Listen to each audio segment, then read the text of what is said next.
house and found our supplies. This is like a tray, so we're going to use that for a lid. This is actually going to be for our worms. So cute. It is meant for plants, so it has a hole in the bottom, which is important. Oh, clear bowl so I don't forget to collect the worm juice. I want to be able to see when it's about half full, and that's when I will dilute it and start using it to water my plants. Perfect. I originally got my worms from Uncle Jim's Worm Farm online. I think I ordered like 1,000 red wrigglers. You can also get a couple of boxes of worms super cheap from your local fishing store.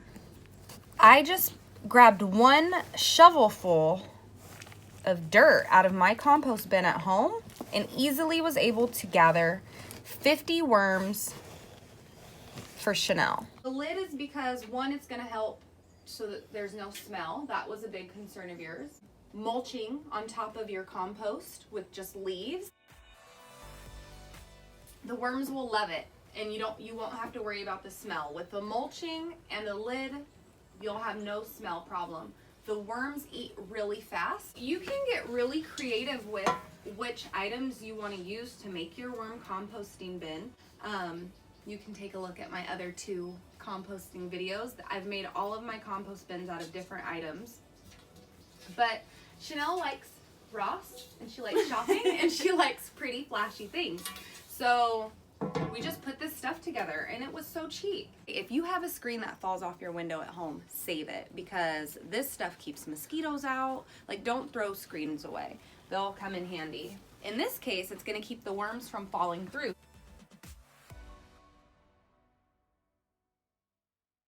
How do you feel about having worms on your balcony? I am excited for worms. I always feel bad getting rid of food scraps because I don't have a compost. I know that worms are good for dirt and worm poop is good for dirt, so I'm excited to have both. Earlier you had asked me, can you add more worms later, or is it too small?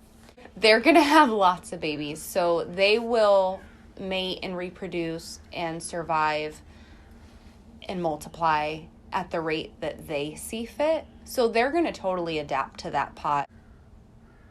You can put 3 or 4 worms in each of your pots so that they'll be continuously turning that soil, aerating it. You'll find that when you're watering, the water won't settle on top so much and drain off, that it's going to go all the way through because the worms are creating that aeration.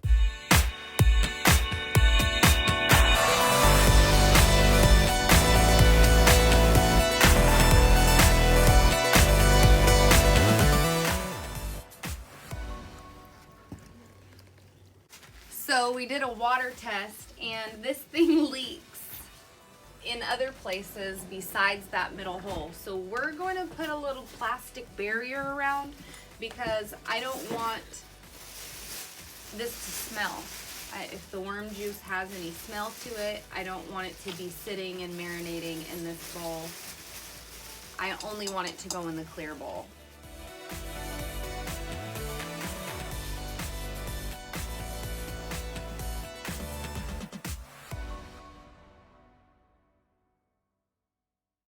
Let's talk about some of the things that you're going to be able to compost now. Yeah, first and foremost, kitchen scraps. Love to get those to use rather than throwing them away. I always feel bad they're going to a landfill. I buy lots of plants that only last a season. There are ones that don't grow year round, and so when those start to die off in the winter, I would throw those in my composting bin along with paper and dirt that might fall from me replanting things or taking out of pots. This soil is going to be so good and nutrient rich. It's going to be full of worm castings, but it's like the best fertilizer. So now you can start topping off all your plants with the soil. So I would wait for them to finish eating at some point. Once you get it to a point where you're like full, then leave them alone for like a month so you can actually use the soil too and not just the juice. There it goes. Yay! Right in the middle. Yay! They keep this pretty moist and juicy. The only time you'll have to water it is in the summer when it's really hot and everything's evaporating. So in the summertime when you're out here watering your plants, water your worms.